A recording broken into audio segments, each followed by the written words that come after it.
السلام علیکم ورحمۃ اللہ وبرکاتہ۔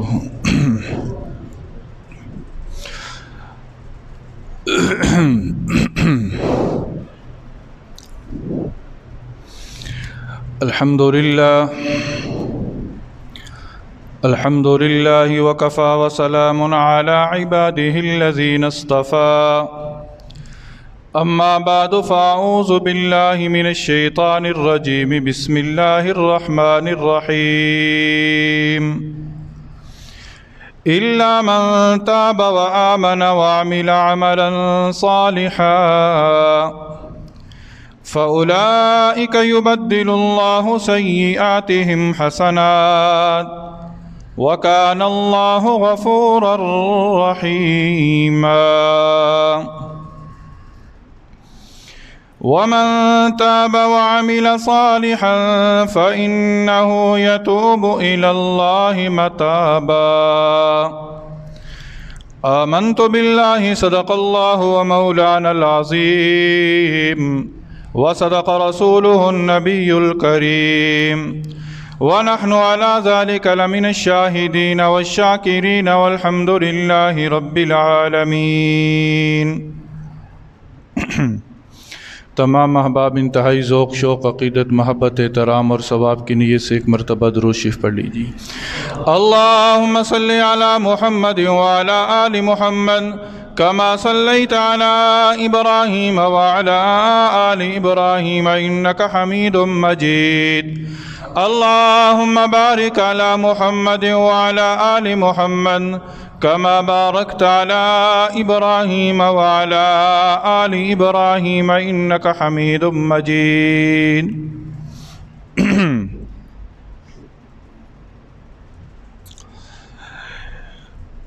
میرے انتہائی واجب الاحترام سامعین اعظام،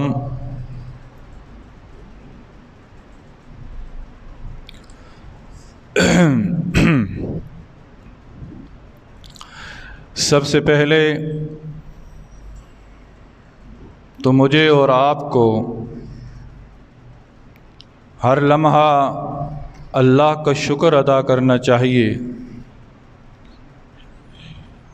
کہ اس موذی وبا کے دور میں اللہ رب العزت نے ہماری حفاظت فرما رکھی ہے۔ جتنا شکر ادا کریں گے اللہ رب العزت کا کرم اتنا متوجہ ہوگا۔ موت برحق ہے، موت سے کوئی شخص بچ نہیں سکتا، اور جو وقت موت کا مقرر ہے، میں ابھی اس دنیا میں آیا نہ تھا، ابھی میری پیدائش نہ ہوئی تھی کہ اللہ رب العزت نے میری موت کا وقت مقرر کر دیا تھا۔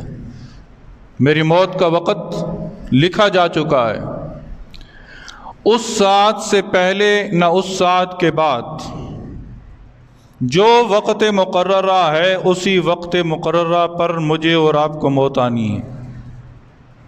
چاہے وہ موت اس بیماری سے آئے، چاہے وہ موت روڈ ایکسیڈنٹ سے آئے، چاہے وہ موت گھر میں بستر پہ آرام سے لیٹے ہوں آ جائے، موت نے آنا ہو تو اس منبر پر میں اپنے قدموں سے چل کر آیا ہوں۔ اگر میری موت کا وقت مقرر ہے تو یہ قدم مجھے منبر سے اتار نہیں سکتے۔ الحمدللہ اتنا ایمان مضبوط رکھنا چاہیے کہ موت کا وقت مقرر ہے اور ہم نے مرنا ہے۔ کوئی اس وبا سے جا رہا ہے، کوئی کس بیماری سے جا رہا ہے، کوئی روڈ ایکسیڈنٹ سے جا رہا ہے، کوئی دوسرے حادثات سے جا رہا ہے، سارے کے سارے جا رہے ہیں اور میں اور آپ منتظر کھڑے ہیں۔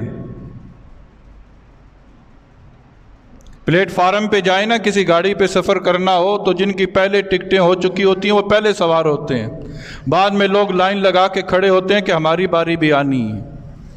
یوں سمجھ لیں کہ میں اور آپ بھی لائن میں لگے ہوئے ہیں کہ ایک نہ ایک لمحہ، ایک نہ ایک وقت میں میری اور آپ کی بھی باری آنی ہے۔ پر اس رب سے مانگیں کہ جب مولا ہماری باری آئے تو ایمان کا جھنڈا ہمارے ہاتھ میں ہو۔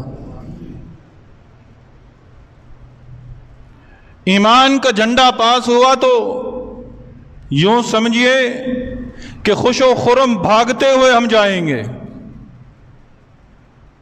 کامیابی کا سرٹیفکیٹ ہے ایمان کا جھنڈا، اور یہ ایمان کا جھنڈا کسے ملے گا، ایمان کی دولت کسے نصیب ہوگی؟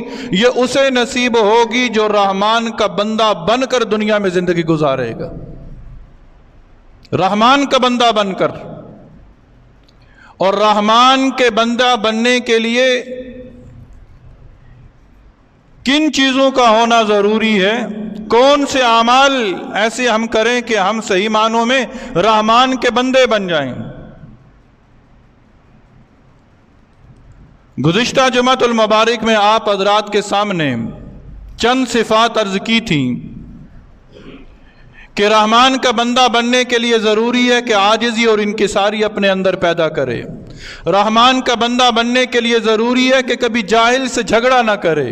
رحمان کا بندہ بننے کے لیے ضروری ہے کہ اپنی راتوں کی طرف دیکھے کہ اس کی راتیں کیسی گزر رہی ہیں، کیونکہ رحمان کا بندہ جو ہوتا ہے نا، اس کی راتیں قیام اور سجود میں گزرتی ہیں۔ اور پھر رحمان کا بندہ بننے کے لیے ضروری ہے کہ ہم ہر لمحہ رب سے یہ دعا مانگیں کہ اللہ ہمیں جہنم کے عذاب سے بچا لینا۔ رحمان کا بندہ بننے کے لیے ضروری یہ ہے کہ رب نے جو مال ہمیں عطا کیا اس کی راہ میں خرچ کرتے ہوئے نہ ہم فضول خرچی کریں اور نہ بخل سے کام لیں۔ رحمان کا بندہ بننے کے لیے ضروری ہے کہ اس دنیا میں رہتے ہوئے اللہ کے علاوہ کسی اور کو نہ پکارے۔ اور رحمان کا بندہ بننے کے لیے ضروری ہے کہ کسی کو ناحق قتل نہ کریں، کسی کا ناحق قتل نہ کریں۔ اور رحمان کا بندہ بننے کے لیے ضروری یہ ہے کہ زنا کے قریب نہ جائیں۔ اگر یہ ہو گئے، اللہ کے علاوہ کسی اور کو پکارا، ناحق قتل ہوا، بدکاری کے قریب چلے گئے، تو پھر رب کہتا ہے یضاعف لہ العذاب یوم القیامہ، قیامت کے دن ان کے عذاب کو بڑھا دیا جائے گا، بڑھا بڑھا کر انہیں عذاب دیا جائے گا۔ وَيَخْلُدُ فِيهِ مَهَانًا، اور اس عذاب کے اندر یہ لوگ ہمیشہ ہمیشہ کے لیے رہیں گے۔ اب اگر کسی کے اندر یہ صفات نہیں پائی جا رہی یا ان صفات کا وہ الٹ کرتا رہا، عاجزی اور انکساری پیدا کرنی چاہیے تھی، تکبر ذل کے اندر آ گیا، جھگڑے کرتا رہا، گالیاں دیتا رہا، کبھی اس نے رب سے دعا مانگی ہی نہیں، اللہ کے راستے میں خرچ تو کرتا رہا پر ریاکاری سے خرچ کرتا رہا، اللہ کے علاوہ اور دروں پر بھی جھکتا رہا، ناحق قتل اس کے ہاتھوں سے اگرچہ نہ ہوا ہو لیکن ناحق قتل کرنے والے کا ساتھی رہا، بدکاری کی اگرچہ اس نے ارتکاب نہ بھی کیا ہو لیکن بدکاری والے راستوں پر چلتا رہا، تو مولا اب کیا کریں؟ اب کیا کریں؟ وہ رب جو 70 ماؤں سے زیادہ پیار کرنے والا ہے، وہ رب کہہ رہا ہے اگر یہ گناہ تم سے ہو چکے ہیں پریشان نہ ہو، ابھی بھی وقت ہے، توبہ کر لو، میں تمہارے گناہوں کو معاف کر دوں گا۔ رحمان کا بندہ وہ ہے جو گناہ کرنے کے بعد اللہ کی طرف رجوع کرتا ہے اور اللہ سے اپنے گناہوں کی معافی مانگ لیتا ہے، معافی مانگ لیتا ہے۔ اللہ کو توبہ بڑی پسند ہے، اللہ کو توبہ بڑی پسند ہے۔ اللہ توبہ کرنے والے کی قسمت کے فیصلے بدل دیتا ہے۔ جس قوم کے اندر توبہ کا شعار اجاگر ہو جائے، اللہ رب العزت اس قوم پر رحمت کی بارش کر دیتا ہے۔ جو قوم توبہ پر آ جائے، رب رحمت کے دروازے کھول دیتا ہے۔ جو قوم توبہ پر آ جائے، رب ان کے لیے رزق کے اندر برکتیں پیدا کر دیتا ہے۔ جو قوم توبہ پر آ جائے، رب تعالیٰ اس قوم پر سے وبائیں اٹھا لیتا ہے۔ آج ہم سارے دعا تو مانگتے ہیں، یہ وبا ختم کیوں نہیں ہو رہی؟ دعا مانگ رہے ہیں نا، گڑ گڑا کر دعا مانگتے ہیں۔ ہم میں سے کون ہے ایسا جو دعا نہ مانگ رہا ہو کہ اللہ اس وبا کو اٹھا لے؟ سارے دعائیں مانگ رہے ہیں، لیکن وبا ختم کیوں نہیں ہو رہی؟ وجہ اس کی یہ ہے کہ ہمارے قول اور فعل کے اندر تضاد ہے۔ جس ملک میں ہم رہ رہے ہیں یہ ملک اسلام کا قلعہ ہے، کلمے کی بنیاد پر یہ ملک بنا ہے، پر اس ملک میں رہنے والوں نے رب سے وفا نہیں کی۔ اس ملک میں رہنے والوں نے رب سے وفا نہیں کی۔ کس طرح؟ اس وبا کے دور کے اندر جہاں انسانیت سسک سسک کر مر رہی ہے، اس وبا کے دور کے اندر جہاں انسانیت قبر کے دہانے پہ کھڑی ہے،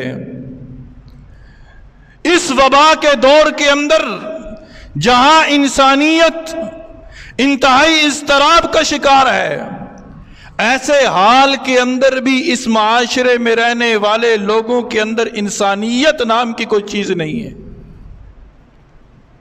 کس طرح؟ آپ خود فیصلہ کریں۔ جب سے اس وبا کا آغاز ہوا ہے ذخیرہ اندوزی بڑھ چکی ہے، ذخیرہ اندوزی بڑھ چکی ہے۔ ہر بندہ دوسرے کو نیچا دکھانے کی کوشش کر رہا ہے، ہر بندہ دوسرے کو نیچا دکھانے کی کوشش کر رہا ہے۔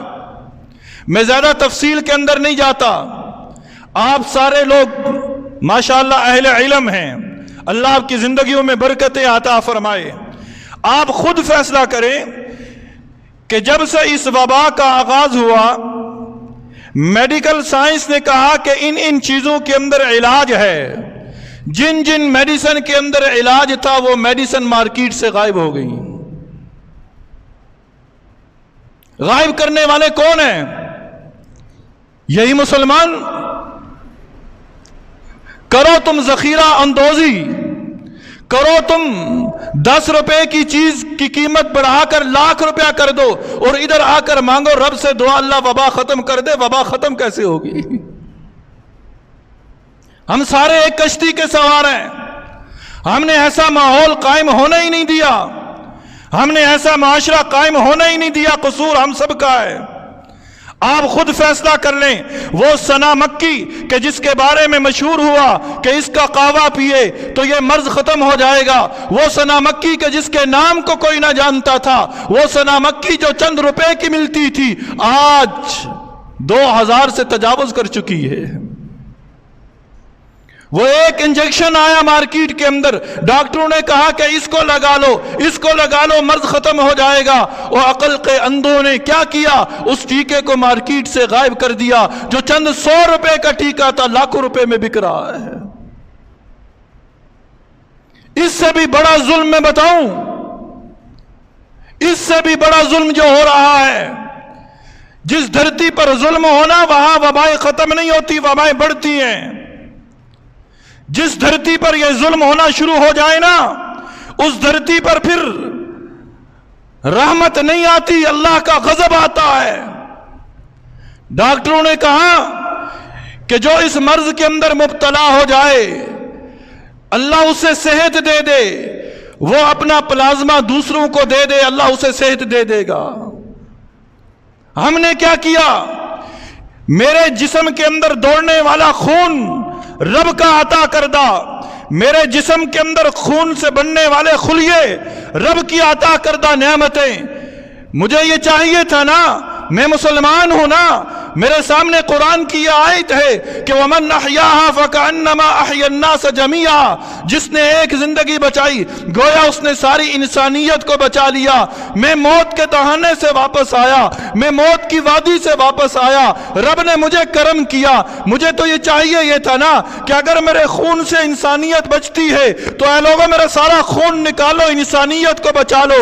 لیکن ہائے افسوس کہ اس معاشرے کے رہنے والے فرد نے اس خون کو بھی بیچنا شروع کر دیا، بک رہا ہے خون۔ تو پھر یہ خود ہم فیصلہ کریں کہ رب کی رحمت کیسی آئے گی۔ یہ قصور ہمارا اپنا ہے کہ اس دین کو ہم نے مسجد کے دروازے سے باہر جانے ہی نہیں دیا۔ ہم نے اپنے گھر کے دروازے اس دین کے لیے بند رکھے، ہم نے بازاروں کے دروازے اس دین کے لیے بند رکھے۔ ہم نے کہا جاؤ مسجد میں سن لو، بس مسجد میں سن لیا کافی ہو گیا، ہماری نجات ہو جائے گی۔ مسجد کے دروازے سے باہر گئے تو پھر وہی والی زندگی گزارنا شروع کر دی۔ اگر یہ دین ہمارے گھروں کے اندر زندہ ہوتا، آج وہ خون بیچنے والا 1000 بار سوچتا کہ میں کیا چیز بیچ رہا ہوں۔ ذخیرہ اندوزی کرنے والا 1000 بار سوچتا کہ یہ مال میرے ساتھ قبر میں نہیں جانا۔ پتہ نہیں ان لوگوں کو سمجھ نہیں آتی، یہ اٹھتے ہوئے جنازے دیکھ رہے ہیں، یہ بند تابوتوں میں آئی ہوئی لاشیں دیکھ رہے ہیں، یہ بغیر کفن کے لاشیں دیکھ رہے ہیں، یہ اپنے ہاتھوں سے قبر کے اندر لاشیں اتار رہے ہیں۔ اپنی آنکھوں سے دیکھا ہے ان لوگوں نے کہ ان کفنوں کی کوئی جیبیں نہیں ہوتی، جانے والے خالی ہاتھ جا رہے ہیں، اس کے باوجود یہ ذخیرہ اندوزی کر رہے ہیں۔ پتہ نہیں سمجھتے کیا ہیں یہ۔ اگر اس معاشرے کے اندر سے ذخیرہ اندوزی ختم ہو جائے، اس معاشرے کے اندر سے یہ فریب ختم ہو جائے، یہ دھوکہ ختم ہو جائے، یقین جانیے پھر ہماری دعا مانگنے کی بھی ضرورت نہیں، ہمیں ہاتھ اٹھانے کی بھی ضرورت نہیں، رب کا کرم خود متوجہ ہو جائے گا، خود متوجہ ہو جائے گا۔ تو اس ماحول کے اندر اور اس معاشرے کے اندر جو ذخیرہ اندوزی کر رہے ہیں، خدا را ان کے سامنے ہاتھ جوڑیے کہ بھئی اس گناہ کا ارتکاب نہ کرو۔ قوم شعیب اگرچہ ناپ تول کے کمی کی وجہ سے اس پر عذاب آیا تھا، ایک خرابی ان کے اندر یہ بھی تھی کہ وہ ذخیرہ اندوزی کرتے تھے، ذخیرہ اندوزی کرتے تھے۔ کم قیمت پر چیز خرید لی، رکھ لی کہ جب لوگوں کو ضرورت ہوگی تو مہنگے داموں فروخت کریں گے۔ آج ہمارے ماحول کے اندر یہی کچھ ہو رہا ہے، لیکن اب بھی موقع ہے۔ اگر ان گناہوں کا ارتکاب کسی نے کر لیا ہے تو اب بھی موقع ہے کہ ہم اللہ کی طرف پلٹیں اور توبہ کریں۔ رب کا وعدہ ہے کہ الا من تاب وآمن وعمل عملا صالحا، جس نے توبہ کی، توبہ کرنے کے بعد نیک اعمال کرنے شروع کر دیے، نیک اعمال کا مصمم ارادہ کیا، اللہ کا وعدہ ہے کہ میں ان کے گناہوں کو معاف کر دوں گا، میں ان کے گناہوں کو معاف کر دوں گا۔ صرف گناہوں کو معاف نہ کروں گا، فَأُولَئِكَ يُبَدِّلُ اللَّهُ سَيِّئَاتِهِمْ حَسَنَاتٍ، میں ان کے گناہوں کو نیکیوں میں تبدیل کر دوں گا، میں ان کے گناہوں کو نیکیوں میں تبدیل کر دوں گا۔ وَكَانَ اللَّهُ غَفُورًا رَحِيمًا، کیوں؟ اس لیے کہ میری ذات ایسی ہے کہ جو بڑی بخشنے والی اور بے حد رحم کرنے والی ہے۔ وَمَن تَابَ وَعَمِلَ صَالِحًا فَإِنَّهُ يَتُوبُ إِلَى اللَّهِ مَتَابًا، اور جو کوئی توبہ کرتا ہے نا اور نیک اعمال کرتا ہے، در حقیقت وہ اللہ کی طرف ٹھیک ٹھیک لوٹ رہا ہے۔ توبہ کرنے والا، نیک اعمال کرنے والا ایسا ہے کہ وہ مکمل طور پر اللہ کی طرف رجوع کر رہا ہے، اللہ کی طرف پلٹ رہا ہے۔ اور ایک لمبی حدیث ہے کہ جس کا مفہوم کچھ اس طرح ہے کہ اے میرے بندے، اگر تو میری طرف چل کر آئے گا تو میں تیری طرف بھاگ کر آؤں گا، تو میری طرف چل کر آئے گا نا، میں تیری طرف دوڑ کر آؤں گا۔ آج ہم چلنے کے لیے تیار نہیں ہیں، آج ہم قدم اٹھانے کے لیے تیار نہیں ہیں، قدم ہم نے روکے ہوئے اور کہہ رہے اللہ دوڑ کر آئے۔ اللہ کہتا ہے تم میری طرف چل تو صحیح، میری طرف چلنے کا ارادہ تو کر، چل تو صحیح۔ تیرا کام ہے چلنا، بھاگ کر آنا میرا کام ہے۔ تو میری طرف قدم بڑھا، میں تیری طرف دوڑ کرنا ہوں تو کہنا۔ آج ہم قدم اٹھانے کے لیے تیار نہیں ہیں۔ خدا را ہم اپنے اعمال کا خود ہی محاسبہ کریں۔ پھر رحمان کے بندے ایک تو توبہ کرتے ہیں اور پھر اس کے بعد والذین لا یشہدون الزور، رحمان کے بندے ناحق کاموں کے اندر شامل نہیں ہوتے، ناحق کام نہیں کرتے۔ یہ ذخیرہ اندوزی جو ہے یہ کیا ہے؟ ناحق کام ہی ہے نا۔ یہ پلازمے بیچنے، یہ مہنگی چیزیں بیچنی، یہ ایک دوسرے کے حقوق پر ڈاکے ڈالنے، خود پیٹ بھر کر سونا اور پڑوسی کے حقوق کا خیال نہ رکھنا، یہ کیا چیزیں ہیں؟ یہ سارے ناحق کام ہیں۔ اور رحمان کا بندہ ناحق کام کے قریب نہیں جاتا، ناحق کام نہیں کرتا۔ آج ہم دعائیں مانگتے ہیں اللہ خاتمہ ایمان پر کرنا، اللہ موت کی تیاری کرنے کی توفیق دینا، پر تیاری کرتے کوئی نہیں ہے۔ تیاری کرنی ہے تو ہمیں ناحق کام چھوڑنے پڑیں گے، ہمیں ناحق کام کے قریب بھٹکنا نہیں ہے۔ وَإِذَا مَرُّوا بِاللَّغْوِ مَرُّوا كِرَامًا، اور رحمان کے بندے وہ ہیں جب کبھی کسی بری مجلس کے قریب سے گزرتے ہیں نا تو نظریں بچا کر گزر جاتے ہیں، دامن بچا کر گزر جاتے ہیں، اپنے ایمان کو بچا کر گزر جاتے ہیں، وہ دلچسپی نہیں لیتے۔ لیکن ہمارے ہاں یہاں 4 بندے اکٹھے ہو جائے پورا بازار اکٹھا ہو جاتا ہے تماشا دیکھنے کے لیے۔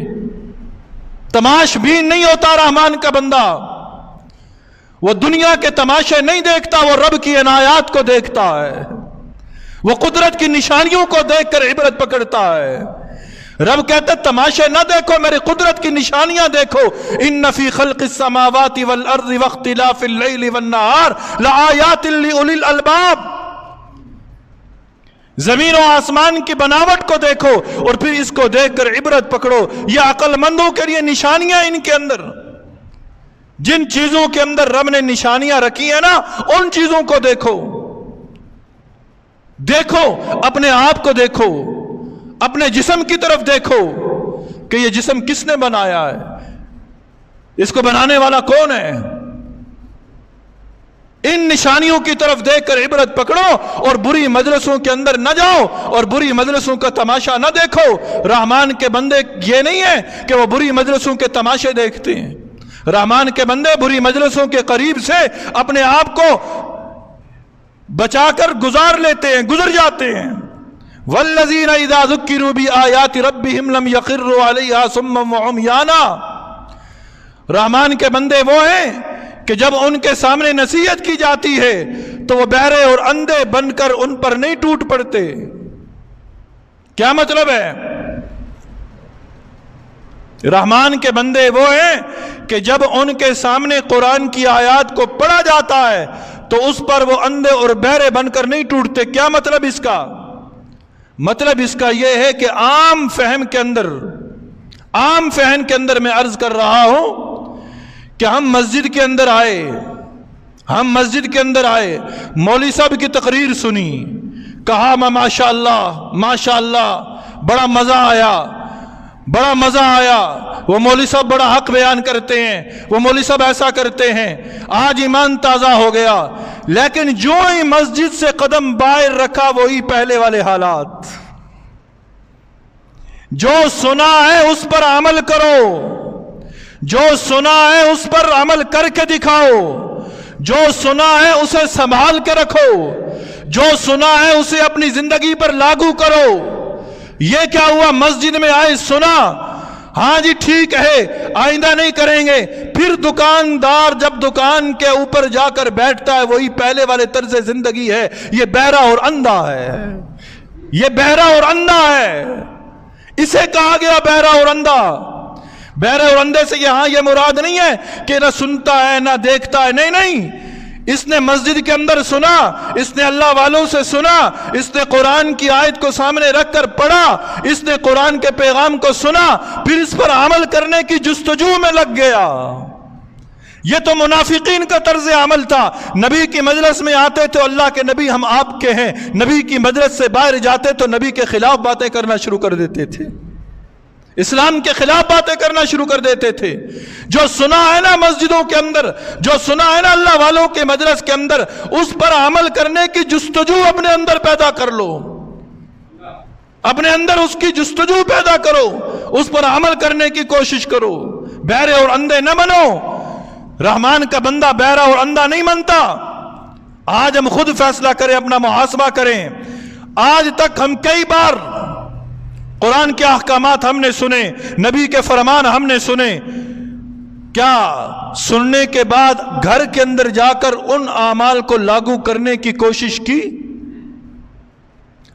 مانا کہ ہم مسلط نہیں کر سکتے کسی پر، ہم تو صرف پیغام دے سکتے ہیں نا، ہم کسی پر جابر نہیں بن سکتے، ہم کسی کو پکڑ کر دینی احکامات اس پر جبرن مسلط نہیں کر سکتے۔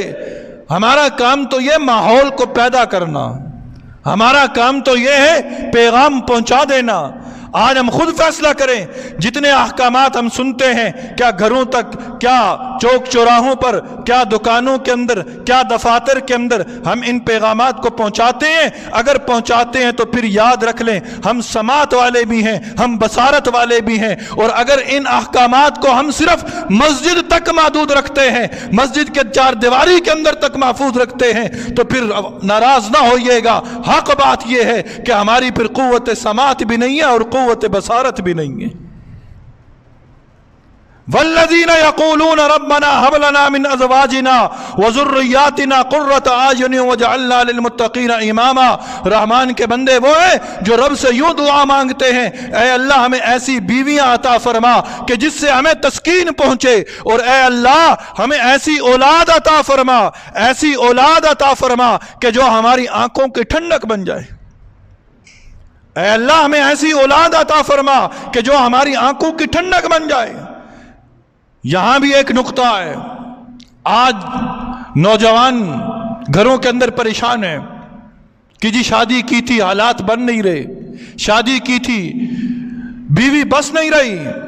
آج ماں باپ پریشان ہیں، بیٹے کی شادی کی تھی، بہو بات نہیں مان رہی. آج بیٹی کے ماں باپ پریشان ہیں کہ ہم نے اپنی بیٹی کی شادی کی تھی، ہمارا داماد فرما بردار نہ نکلا، وہ ہماری بیٹی کا خیال نہیں رکھتا. ہم خود فیصلہ کریں کہ بیٹے اور بیٹی کی شادی سے پہلے کبھی رب ان بیٹوں نے اور ان بیٹیوں نے کبھی دعا مانگی تھی؟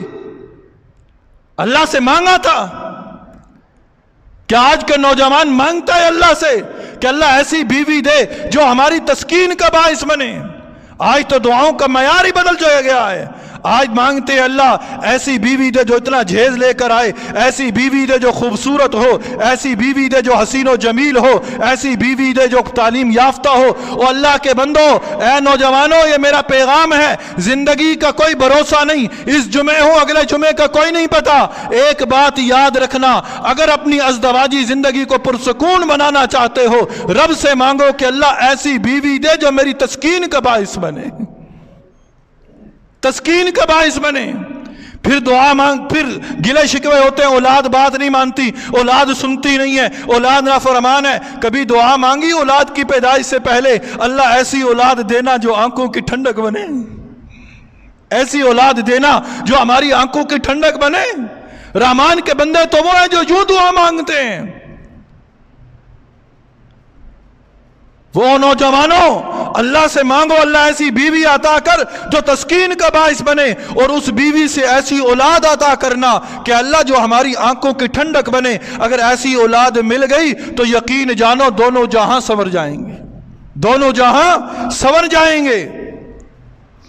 پھر اس کے بعد رب تعالی کیا انعام دے رہا ہے رحمان کے بندوں کو کہ اولئک یجزون الغرفۃ بما صبروا ویلقون فیہا تحیۃ وسلاما.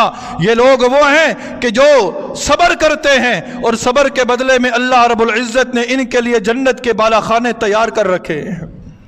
جنت کے بالا خانے منتظر ہیں، جنت کے بالا خانے منتظر ہیں. اور موت سے ڈرنے والوں، موت کی تیاری کر لو، رحمان کے بندے بن جاؤ. جنت کے بالا خانے منتظر ہیں، جنت کی حسین نعمتیں منتظر ہیں. اور پھر وہاں فرشتوں کی ملاقات ہوگی، حور و غلمان کی ملاقات ہوگی، اور ان سے گفتگو ہوگی، اور وہ سلام کے ساتھ استقبال کریں گے. خالدین فیہا، اس میں ہمیشہ ہمیشہ کے لیے رہیں گے. وہ 5 سالہ دور نہیں ہوگا، وہ 10 سالہ دور نہیں ہوگا کہ 5 سال رہو پھر نکل جاؤ، 10 سال رہو پھر نکل جاؤ. نہیں نہیں، خالدین فیہا، ہمیشہ ہمیشہ پھر اس جنت کے اندر ہم رہیں گے. سب سے بہترین ٹھکانہ ہے وہ. اور پھر آخر میں رب شکوہ بھی کر رہا ہے، ایک پیغام دے رہا ہے کہ قل ما یعبأ بکم ربی لولا دعاؤکم. اس پیغام کو سننا اور سوچنا، یہ آج کی ساری گفتگو کا خلاصہ ہے. آج کی ساری گفتگو کا خلاصہ ہے یہ پیغام. صرف 2 لفظوں کے اندر میں بیان کرنے کی کوشش کروں گا کہ قل ما یعبأ بکم ربی لولا دعاؤکم، کہ اگر تم رب کو نہیں پکارو گے تو رب کو بھی تمہاری پرواہ نہیں ہوگی. تم رب کو نہیں پکارو گے نا، تم رب کو نہیں پکارو گے، رب کی طرف متوجہ نہیں ہوگے، رب کی طرف رجوع نہیں کرو گے، پھر رب کہہ رہا ہے میں بھی تمہاری پرواہ نہیں کروں گا. میں بھی تمہاری پرواہ نہیں کروں گا۔ آج حالات دکھائی یہی دے رہے ہیں کہ ہم رب کی طرف متوجہ ہو نہیں رہے اور رب ہماری پرواہ نہیں کر رہا۔ اگر آج ہم متوجہ ہو جائیں رب کی طرف تو رب ہمیں رسوا نہیں کرے گا، رب ہمیں یوں اکیلا نہیں چھوڑے گا۔ آج وقت کا تقاضا ہے کہ میں، آپ، ہمارے گھر والے، ہمارے دوست احباب، ہمارے جاننے والے، جہاں تک ہمارا بس چلتا ہے اس پیغام کو پہنچائیں کہ میرے بھائی، میرے دوست، میری بہن، میری بیٹی، میری ماں، سن، آج ہم رب کی طرف متوجہ ہو جائیں، رب کو پکاریں، ہم رب کو پکاریں گے، رب ہماری طرف متوجہ ہوگا، اور جب رب متوجہ ہوگا نا تو اللہ رب العزت کی رحمت کے دروازے کھولیں گے، اور اللہ رب العزت ان بگڑے ہوئے حالات کو پھر سے سنوار دے گا۔ اللہ تعالی ہم سب کو عمل کی توفیق نصیب فرما دیں، آمین ثم آمین۔